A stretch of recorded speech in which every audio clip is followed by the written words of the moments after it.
Drive for work has gotten longer every quarter for the past 2 years.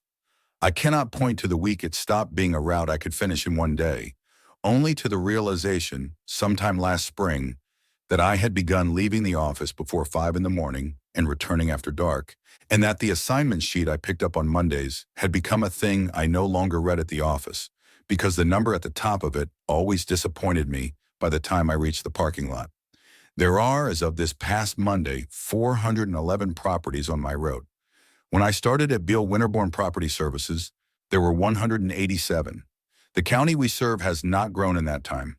The U.S. Census update from 2 years ago says the county we serve has, in fact, lost residents on net, and yet there are houses on my route that I am almost certain did not exist when I started this job, and people inside those houses who tell me they have lived there for 10 or 15 or 20 years. And the only reason I can write what I'm about to write is that I have a personal archive of photographs at home, on 3 external hard drives in a closet, and the photographs are still 4 now, a record of when those houses were empty. I want to write this the way I would write an inspection report, because that is the only way I know how to write anything anymore, and because I want the version of this account that exists outside the company's servers to be as plain and as documented as I can make it. I am not making accusations. I am not naming the company in any way that could be litigated. I am describing what I have seen in the order I saw it, with the small adjustments to names and locations that I am told one is supposed to make. Property preservation is a profession most people don't think about until a family member loses a house. When a residential mortgage goes into default and the bank takes possession, the bank does not show up to inspect the property itself. It hires a national field services company, which subcontracts to regional companies, which dispatch crews like ours to drive out, photograph the property, change the locks, board up broken windows, mow the lawn if the lawn has gotten long, winterize the plumbing if the season requires it, and document every step in a standardized way that the bank can later present to a court, a buyer, or an auditor. The work is mostly outdoors, mostly daylight, mostly rural and exurban, small towns, county roads, properties at the end of long driveways. It is not glamorous, and it is not, on most days, lonely, because the crews work in pairs or threes. I work most days with Thomas Kreutz and Margaret Sanderson. Margaret goes by Greta. Thomas runs our region. He is the supervisor, and he is one of the most methodical people I have ever met, in a way that I appreciated immediately when I started, and that I have come to appreciate more as the situation I'm about to describe has unfolded. Thomas keeps his own paper notebook in addition to the company's tablet-based reporting system. He has done this for 16 years. He has, at this point, an entire shelf of notebooks at home, all the same brand of black hardcover, and he writes in them in a tight, even hand that he taught himself from a calligraphy book when he was in his 20s. I mention this because Thomas's notebooks are, along with my photographs, one of the 2 independent records of our work that exists outside the company's systems. And Thomas's notebooks have been showing the same contradictions as my photographs, which is the part that matters. Greta is 61, divorced, no children, drives a paid-off pickup truck with 230,000 miles on it, and has been preserving properties for almost as long as Thomas. Greta is the one who showed me the procedures, which I want to lay out now because they will become relevant. We arrive at a property and we do not enter alone. This is the 2-person rule, and it is not a quirk of our company, it is industry standard. Vacant houses sometimes contain squatters, occasionally contain wildlife, rarely contain bodies, and a single inspector entering alone is at risk in a way that a pair is not. Tomas drilled this into me on my first week. If I arrive at a property and my partner is delayed, I wait in the truck. I do not enter. I do not even open the lockbox. We photograph the exterior in a fixed sequence before we touch anything. Front elevation, back elevation, all 4 corners, the driveway, the mailbox, any outbuildings, any vehicles on the property. 24 exterior shots is the standard grid. Then we open the lockbox, retrieve the bank's key, enter through the front door, and photograph the interior in a fixed sequence. Each room from each wall, plus the utility closet, the breaker panel, the water heater, the inside of the refrigerator if present, the inside of the freezer if present, and any signs of damage or occupancy. Interior shots vary by property size, but are typically 40 to 70. The photographs are uploaded from our company-issued tablets to the field services portal at the end of each property visit, and from there to the bank's own system. We change the locks, even if the existing locks appear functional, because the bank has no record of who holds the previous keys. We install a numbered lockbox containing the new key, and we report the lockbox code to the bank within 24 hours. We complete a property condition report, a checklist that includes utility status, damage indicators, signs of occupancy, presence of personal effects, and a written summary of any conditions that require additional services such as winterization, debris removal, or mold remediation. The condition report is filed alongside the photographs. We do not remove personal effects. This is the rule that took the longest to teach me, because the temptation when entering a house full of someone else's belongings is to either preserve them with a kind of reverence or to dispose of them as trash. We do neither. We photograph them, we inventory them, we store them in a designated area inside the property, usually an interior closet, until the bank gives a disposition order. We are not allowed to handle anything in a way that could be described as taking custody. Greta explained this to me in detail on my third day. She said that the people who used to live in the house often come back weeks or months later with a court order or a sympathetic loan officer, and that what happens to their belongings is the single most common source of complaints against companies like ours, and that we are not in the business of judging which possessions matter. We check in with the office every hour by radio and by app. The radio is a holdover from before the app existed.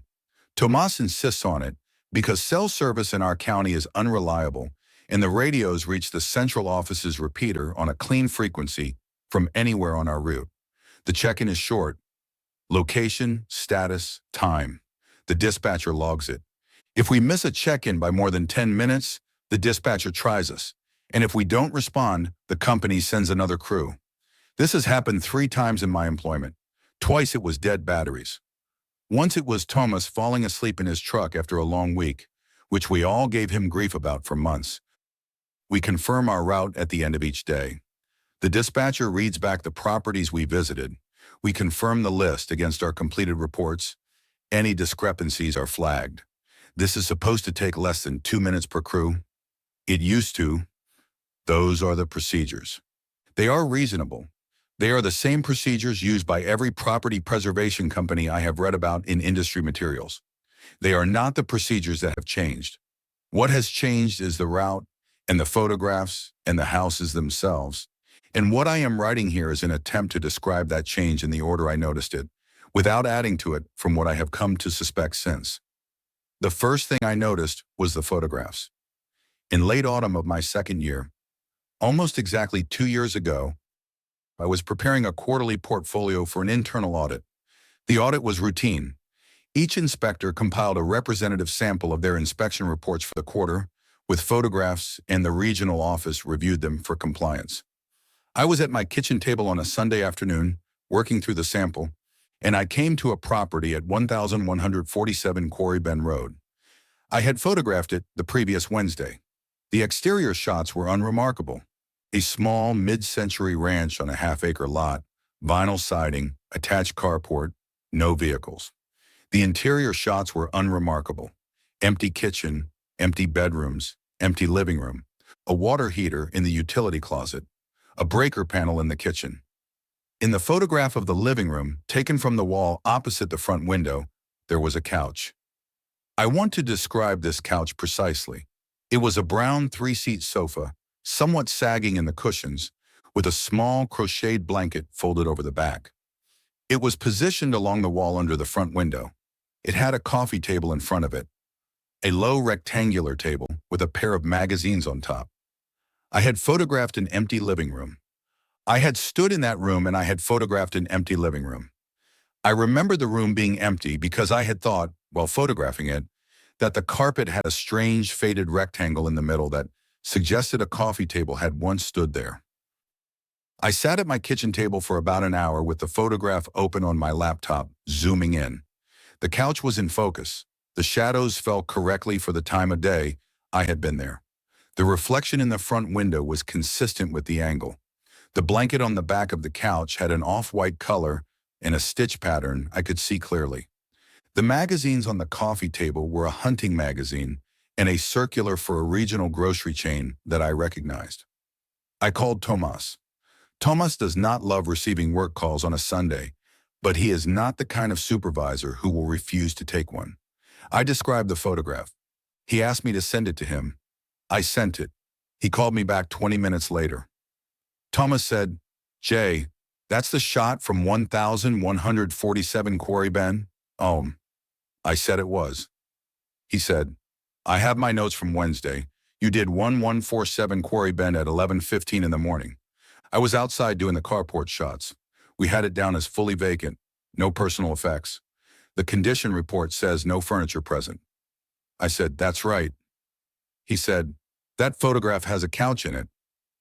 I said, "I know." He was quiet for a few seconds. He said, "Send me the rest of the interior shots." I sent the full series, the other interior shots. The kitchen, the bedrooms, the utility closet were all empty as I remembered them. Only the living room photograph contained the couch. Thomas called me back another 20 minutes later. He said he had pulled up the file in the company portal. The portal version of the photograph also showed the couch. The metadata showed the photograph had been taken at 11:23 a.m. the previous Wednesday, with my tablet's serial number, with my login. The file had not been edited by any indication available to him. He said, "That's a hell of a discrepancy." I said, "It is." He said, "The condition report you submitted says no furniture. The portal also has the condition report. You signed it electronically." I said I knew. He said he would drive out to the property the following morning and verify the current state. He said it was probably a rendering glitch in the tablet's photo software, the kind of thing that happens occasionally with cheap field hardware. He said he would call me after. He called me at 9 the next morning. He had been at 1147 Quarry Bend for half an hour. The living room contained a brown 3-seat sofa, somewhat sagging, with a small crocheted blanket folded over the back, positioned along the wall under the front window. There was a coffee table in front of it, with 2 magazines on top. Thomas, who notices things, told me without my asking that the magazines were a hunting magazine and a circular for the regional grocery chain. He said, "There's furniture here, Jay." I said, "Was there a sign of entry?" He said, "The lockbox is intact. The lock I installed is intact. The interior is undisturbed except for the furniture, which doesn't look new. It looks like it's been there a while. There's dust on the coffee table." I asked if he thought someone was squatting. He said, "No, no food, no bedding, no clothes, no water in the toilet bowl. The utilities are still off. It's a vacant house with furniture in it." I said, "That doesn't make sense." He said, "I know." We discussed it for a while longer.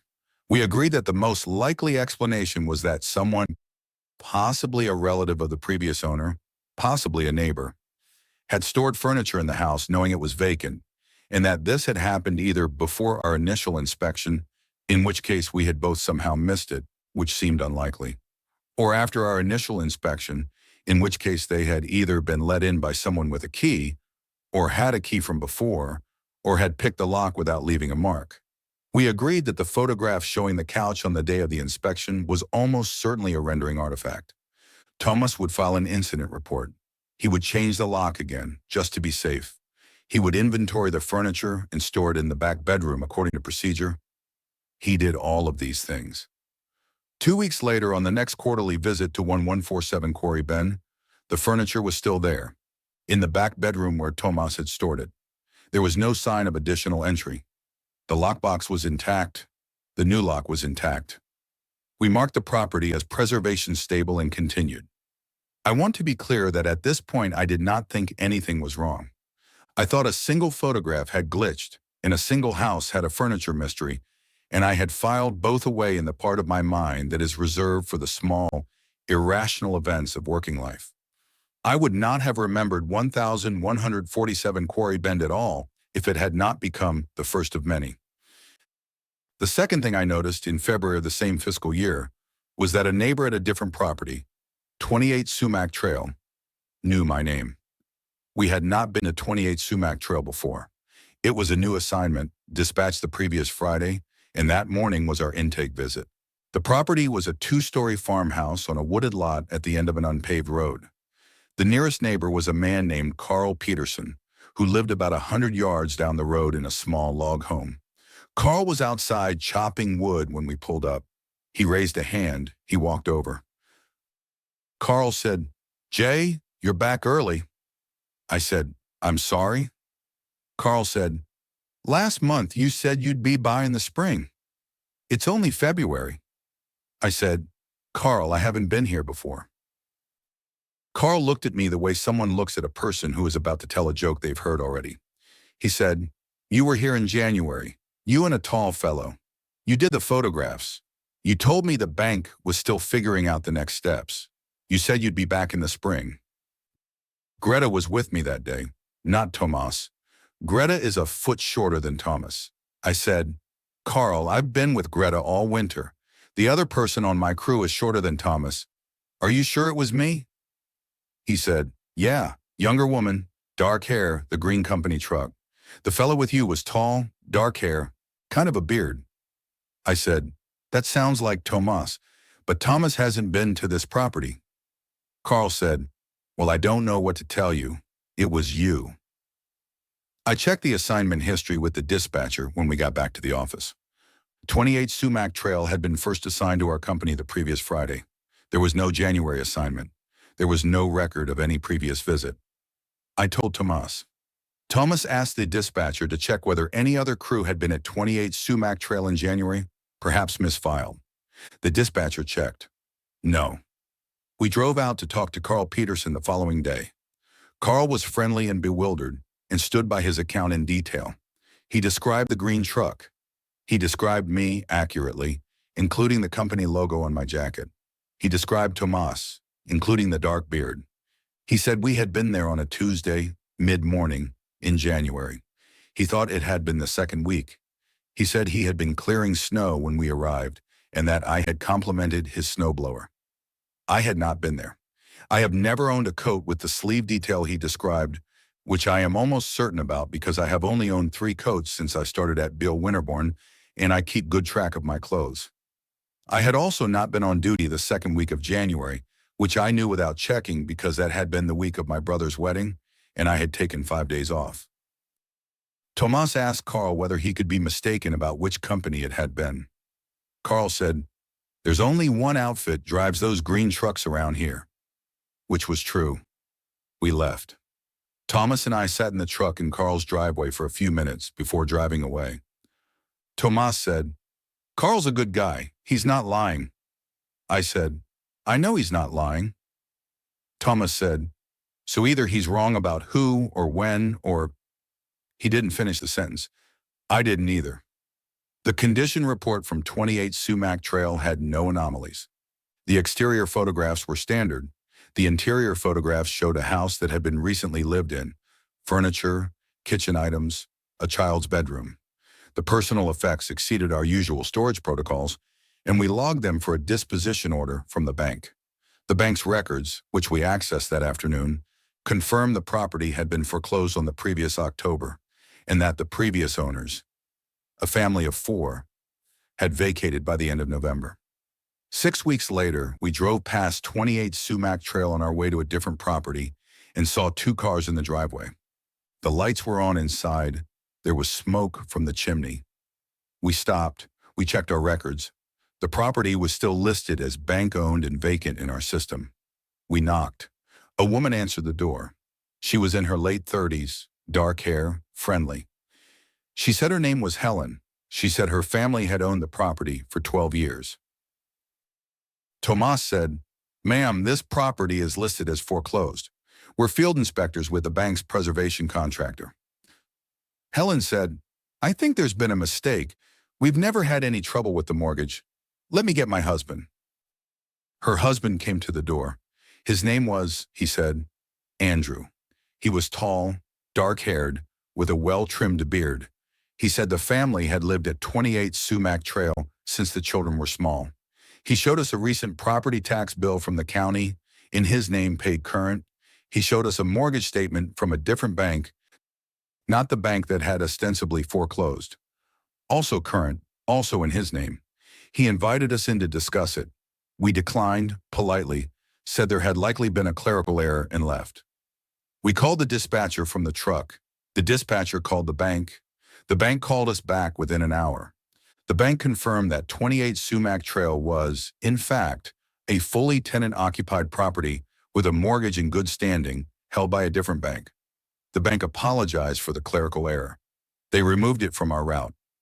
I want to record what I noticed about Andrew that I did not say to Thomas in the truck, because I was not sure how to say it. Andrew looked enough like Thomas to be his cousin. The build was the same. The way he held his hands was the same. The hairline was the same. The beard was groomed in the same way Tomas grooms his beard. Helen, the woman, was a few years older than I am, but I want to write, and I am only writing this because I am trying to be honest, that the resemblance between Helen and me was the same as the resemblance between Andrew and Thomas. Not identical. Cousin close in the eyes. I did not mention it. Thomas did not mention it. We drove on to the next property. We did our job. We made our hourly check-in. 3 weeks after the visit to 28 Sumac Trail, I pulled up the photographs from our intake visit. The ones we had taken when the property had been, according to us, vacant. And the photographs now showed family belongings throughout the house, toys in the children's bedrooms, coats on the hooks by the door, coffee mugs in the sink, a pair of work boots in the entryway, sized for a tall man, a laundry basket of folded clothes at the top of the stairs. The photographs were time-stamped to the morning of our intake visit, almost 2 months earlier. The metadata was clean. The condition report I had filed at the time, which still existed in our system, had described the house as vacant. I did not call Tomas this time. I sat at my kitchen table and I looked at each photograph for a long time. Then I copied them to an external hard drive. Then I copied them to a second external hard drive. Then I bought a third hard drive that weekend and copied them to it as well. I have continued this practice in the time since, with every property on our route. I want to describe what I think I understood that night, although I want to be clear that I did not say it to anyone for almost 6 more months. I understood that the photographs, the ones that lived on the company's servers, the ones that lived in our shared workflow, the ones that constituted the official record of our work, were not stable. They were being revised. The revision was slow enough and selective enough that it had not been caught by anyone, and might never have been caught, except that I had a habit of returning to old photographs because I liked the work. I understood also that what was being revised was specific. The photographs from properties that had since become tenant-occupied were being adjusted to retroactively contain signs of tenancy. The mechanism was beyond me. The pattern was not. The next thing I want to record is the conversation with Greta on the way to a property in March, which is the closest thing I have to a corroborating account from someone other than Thomas. Greta and I were driving out to a place called the Oak Hollow Tract, which is a small cluster of mid-1980s tract homes on the south side of the county. Greta was driving. The radio was off.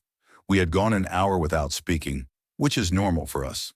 Greta does not require conversation. She said, "You've been quiet." I said, "I've been thinking about something." She said, "Anything you want to talk about?" I told her with significant care about the 28 Sumac Trail photographs. I did not tell her about 1147 Quarry Bend because I did not want to seem like I was building a case. I told her only the one story. She drove for a few minutes. Then she said, "I'm going to tell you something I've never told anyone at the company, and I want you to take it the way I mean it." I said, "Okay." She said that in 2014, she had been part of a 4-person crew that worked a route in the same county we work now, and that her route had also been growing every year, and that they had also seen properties that had become occupied. She said, "It's not the first time. It happens in waves. Every 5 or 6 years, the route grows.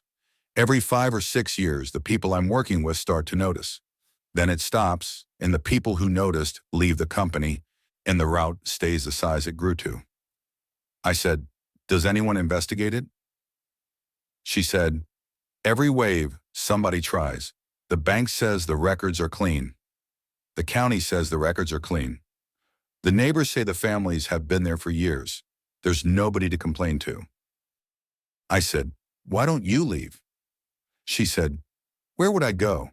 I've worked these roads for 30 years. The roads are full of people I've watched grow up. Some of them aren't real, in whatever sense you mean by real, but they're not hurting anyone. They live in the houses, they go to the schools, they mow their lawns. The county is fuller than it used to be, and nobody minds. I said, Tomas hasn't said anything to me. She said, Tomas knows. Tomas writes it all in his notebooks. Tomas is older than I am. He's seen more waves than I have. I said, why don't either of you say anything? She said, because what would we say? We drove the rest of the way to Oak Hollow without speaking.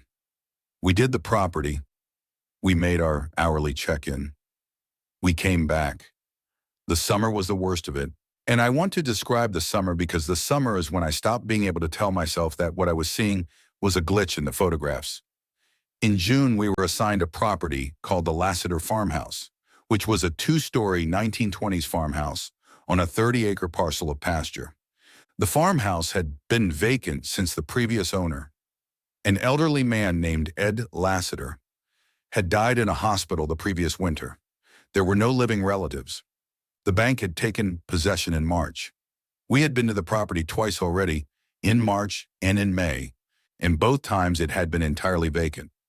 Not even Ed Lassiter's belongings, which had been removed by the estate before our involvement.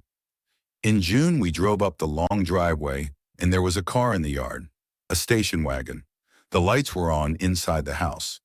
There was a boy on the porch, perhaps 8 years old, eating an apple. Tomas stopped the truck. We sat for a moment, then we got out. The boy waved at us. He said, "Are you here for the propane?" Tomas said, "We're with the bank. Is your dad home?" The boy ran inside. A man came out. He was Thomas's age with Thomas's build, with a face that was close enough to Thomas's that if you had told me they were brothers, I would not have questioned it. He said, "Help you?" Thomas said his piece. The man frowned. He said his name was Edward Lassiter. He said he had inherited the farmhouse from his father, also Edward Lassiter, the previous winter. He said he had been on the property since March. He showed us the deed. He showed us the property tax bill in his name. He showed us a recent utility statement. Thomas said, "Sir, the bank's records show this property as foreclosed and vacant." Edward Lassiter said, "Then the bank's records are wrong. We've been here all spring. The neighbors will tell you. The school has my son enrolled. The post office delivers our mail." We called the dispatcher. We sat in the truck for 40 minutes. The dispatcher called the bank. The bank found, after some research, that the property had in fact been transferred to an Edward Lassiter Jr. via a probate process the previous winter, and that the foreclosure assignment had been a clerical error. The bank apologized. They removed the property from our route. We drove away. Tomas was quiet for the next 20 minutes. Then he said, "I changed the lock on that house in March. I have it in my notebook. I have the lockbox code I assigned. I have the photographs from the intake. There was no son. There was no Edward Jr. The estate inventory said the deceased had no living relatives." I said, "I know." He said, "He looked like me." I said, "I noticed." He said, "Did Greta tell you about the waves?" I said, "She did." He said, "I have 11 notebooks at home, 11 years of road. The county's grown by 243 properties in that time by my count. The official population has gone down by 400. I said, "Have you ever told anyone?" He said, "Who would I tell?" We drove the rest of the route. We checked in every hour. We finished the day. I want to record the photograph from the Lassiter farmhouse, because this is the one that I cannot stop returning to. The intake photographs from March, which I had taken myself, showed the empty interior of the farmhouse. The kitchen had been bare. The bedrooms had been bare. The living room had a single chair left over from the estate clearance and nothing else. In July, I pulled up the intake photographs to compare them to the most recent set we had taken. The intake photographs now showed a furnished home. The living room had a couch and 2 armchairs and a coffee table. The kitchen had appliances and dishes drying in a rack. The walls had photographs hanging on them. In one of the photographs from the kitchen on the side of the refrigerator, there was a school photograph of a boy, perhaps 8 years old, with the year and the school name printed at the bottom. The school was a real school in our county. The year was the previous fall. The boy in the photograph was the boy who had been on the porch eating an apple. The intake photographs were time-stamped to March. The boy on the porch in June would have been 8 then. The photograph on the refrigerator showed him at perhaps 7, in a photograph dated to a year before our intake visit. The intake photographs we had taken of an empty house now showed his school portrait on the refrigerator dated to a year that was, by every external indication, real. I copied the photographs to all 3 hard drives. I did not say anything to Thomas because I was not yet sure what I would say. I want to record one more thing about that summer because it is the part I find hardest to write. I was at home one evening in late July on my couch going through a folder of photographs from a property I had visited the previous week. A small bungalow on a road called Courier Lane. The bungalow had been vacant on intake. We had completed the standard work. The photographs were unremarkable. I noticed in the photograph of the dining room and taken from the wall opposite the window that there was a calendar hanging on the wall. The calendar had not been there when I took the photograph. I am as certain of this as I am of anything in this account. The dining room had been bare. I had photographed an empty dining room. The calendar was a wall calendar, the kind they give out free at insurance offices. I zoomed in. The calendar was open to the current month. The dates were correct. On the date of the previous Wednesday, 3 days before I had taken the photograph, there was a small handwritten note in pen. The note said, in handwriting I recognize, Jay called, said no. The handwriting was mine. I do not mean it resembled mine. I mean it was mine, with the particular slant I have on my lowercase d, with the dot of my I positioned to the right of the stem, with the tail on my Y that I have always written too long. I have looked at this photograph perhaps 200 times in the months since. The handwriting is mine. I do not know what I had said no to. I do not know who Jay had called. I had not been at the bungalow on Courier Lane on the previous Wednesday. I had been on a different property, with Greta, with the radio check-ins, to confirm it. I had not made any phone call I would have written down on a calendar in a vacant house. I had no reason to write anything on any calendar at all. I did not call Thomas. I did not call Greta. I sat on my couch and I looked at the photograph for a long time, and then I copied it to all 3 hard drives, and I went to bed, and I did not sleep. I want to be honest about what I did the next morning. I drove to the bungalow on Courier Lane. I let myself in with the lockbox code. I went to the dining room. There was no calendar on the wall. The room was bare, exactly as I had photographed it. I drove away. I made my hourly check-in. I went to my next property. I did my job. 2 weeks later, we drove past the bungalow on Courier Lane, and there were 2 cars in the driveway and a child's bicycle on the porch. In August, the regional manager, Kim Bayard, called me into the office for what she described as a routine quality check. Kim is a kind, careful person who has been with Bill Winterborn for almost 20 years. She had pulled a sample of my photographs and condition reports from the past quarter. She wanted to discuss some discrepancies. She said, "Your condition reports describe vacant properties. Your photographs show occupied properties." I said, "I know." She said, "Several of these properties have been removed from the route because they're tenant occupied." I said, "I know." She said, "Jay, are you taking photographs of properties on the wrong day? Or photographing them from a previous occupancy and forgetting?" I said, "Kim, I don't know what to tell you. I photographed empty houses. The photographs change after I file them." She looked at me for a long time. She is not the kind of manager who reacts quickly. She said, "I'm going to suggest a few things, and I want you to take them in the spirit they're intended." She suggested that the field tablets had been showing rendering errors across the company for some months, and that IT was working on a patch. She suggested that I take a week of paid leave. She suggested that when I came back, I work with Tomas exclusively for the next quarter. and that we both review each property's photographs together in the field before uploading. She suggested that if the issue persisted, I should consider gently whether I might need a break from this kind of work, and that the company could find me an office role in our district HQ. I thanked her. I took the week of leave. I came back. I worked with Thomas exclusively. We reviewed each property's photographs together in the field before uploading. The photographs at the moment of upload showed empty houses. By the next morning on the company server, several of them had begun to fill in. Thomas saw it on his own tablet. Thomas's notebooks now contained two parallel records, what he had observed at the property and what the photographs showed the next morning. The discrepancy was in his handwriting, which is a record I trust more than any other. I want to write about what happened in October because it is the most recent event I am sure of. On the second Tuesday of October, we were assigned a property called the Old Hessler Place on a county road I had driven 100 times, but had never had occasion to stop on. The Old Hessler Place had been vacant for more than a decade by every account.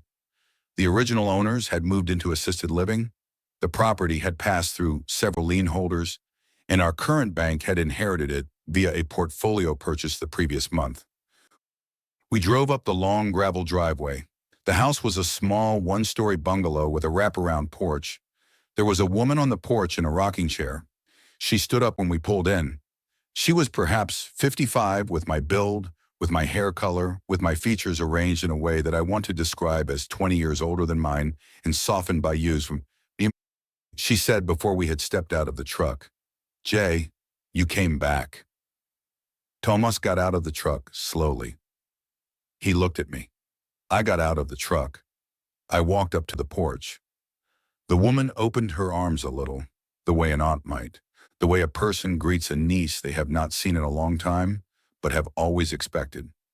I did not embrace her. I stopped at the bottom step. I said, "I'm sorry, ma'am. I'm with the bank's preservation contractor. We have this property as vacant." She lowered her arms. She said, "Oh, sweetheart, that's an old listing. We sorted it out years ago. Come in, I'll get the paperwork." "Thomas, you come too." She knew his name. She knew our names, both of us, with no possible way of having learned them. We did not go inside. We waited on the porch. She returned with a folder. The folder contained a deed in her name, Joanne Lassiter, and a property tax bill, current, and a mortgage statement from a different bank, current, and a homeowner's insurance policy, current. She said she had bought the house in 2009. She said her late husband had been a friend of mine. She said his name had been Edward. We did not stay long. We thanked her. We left. We made our hourly check-in. We drove the rest of the route. In the truck on the way back to the office, Thomas said, "Jay." I said, "Yes." He said, "How does she know your name?" I said, "I don't know." He said, "How does she know my name?" I said, "I don't know." He drove for a while, then he said, "We've never been to that property before." I said, "I know." He said, "She's been waiting for us." I said, "I think she has been." He said, "For how long?" I did not answer because I did not know how to answer. The question I have been turning over since that afternoon is whether Joanne Lassiter has been on the porch of the Old Hessler Place for the entire decade it has been vacant, waiting for the moment we would arrive and notice her, or whether she became real on the morning we drove up the driveway and her decade of residency assembled itself behind her in the moment we stepped out of the truck. I do not know which of those is the more frightening possibility. I do not know how I would test either one.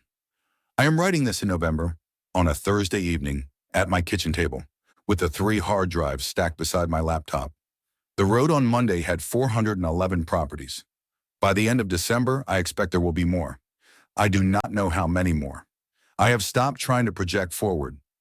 I have looked through the hard drive archive over the past several weeks in my off hours, and I want to describe what I have noticed there because it is the part of the account that has begun to feel most like a closing door. The photographs on the hard drives are the photographs as I uploaded them. They are the only copies that have not been on a company server for more than the brief minute it took to upload. They are, by my reasoning, the only stable record of what the houses looked like on the days I photographed them. For the first year of my employment, the photographs are stable. I can look at a property from August of my first year, and the photograph is the same as it was when I uploaded it. The houses are empty. For the second year, the photographs are mostly stable. A small number, perhaps 3%, have begun to show changes. A piece of furniture, a coat on a hook, a magazine on a coffee table. For the third year, which is this year, the photographs are in motion. I do not have a better word. When I open a folder I have not opened for a few months, there are details in the photographs that were not there the last time I looked. The progression is consistent. The houses are filling in. In the past 2 weeks, I have begun to see, in some of the photographs, my own face. Not in mirrors. In the family photographs that have appeared on the walls and the refrigerators of the houses on my road. I am in a wedding photograph in the dining room of a house on Courier Lane. I am in a birthday photograph in the kitchen of a house at 1147 Quarry Bend. I am in a graduation photograph in the bedroom of the bungalow at 28 Sumac Trail, standing next to Helen and Andrew, who are both smiling, who are both holding a younger version of a child I do not recognize. The photographs are dated to years and events I have no memory of. The version of my face in them is sometimes younger than the face I have now, and sometimes older. Thomas's notebooks have begun to record the same thing in his own house. Greta has stopped looking at her old photographs at all. She told me last week in the parking lot that she had decided some years ago that the kindest thing she could do for the houses was not to remember what they used to look like. She said it the way one says a thing that has been settled for a long time. She said, "They want to be lived in, Jay. There's nothing wrong with that. It's just a different shape of the same county." The route this Monday will have 411 properties on it, give or take. I will drive it with Tomas or with Greta or with both. We will photograph each property in the standard grid. We will check in by radio every hour. We will change the locks on the new ones. We will store the personal effects in the back closets. We will file our condition reports. We will confirm the route at the end of the day. When I get home on Monday, I will copy the day's photographs to the 3 hard drives, and I will keep them, and I will write down what I saw and what they showed. But I want to record this last thing, while it is still possible. The hard drives are not staying clean. I checked the oldest archive, the photographs from my first year. Last weekend, the houses I had photographed empty in my first month were no longer entirely empty. There were small things, a jacket on a hook, a pair of boots by the door, a child's drawing on the refrigerator. The earliest sign of life I found was in a photograph from my second week of employment, a kitchen at a property on a road called Burley Spur. On the counter, in the corner of the frame, was a coffee mug. The coffee mug had been mine. I recognized it. It was the chipped white mug with the blue rim that I had been drinking out of on that exact morning, sitting in the company truck in the driveway of that property, waiting for Greta to arrive. I do not remember bringing the mug into the house. I am almost sure I did not. But the mug is in the photograph on my hard drive, and it has always been in the photograph on my hard drive, and I do not know how long it has been there. And I do not know what it means that the photograph now shows me having been inside the house when I am almost sure I never went in. I will keep the hard drives. I will keep writing. I will make my hourly check-ins. The houses are filling. The county is fuller than it used to be. There are families on every road now where there used to be empty driveways, and they are, by every measure available to anyone but us, real. Next Monday, the route will be longer. I will be on it.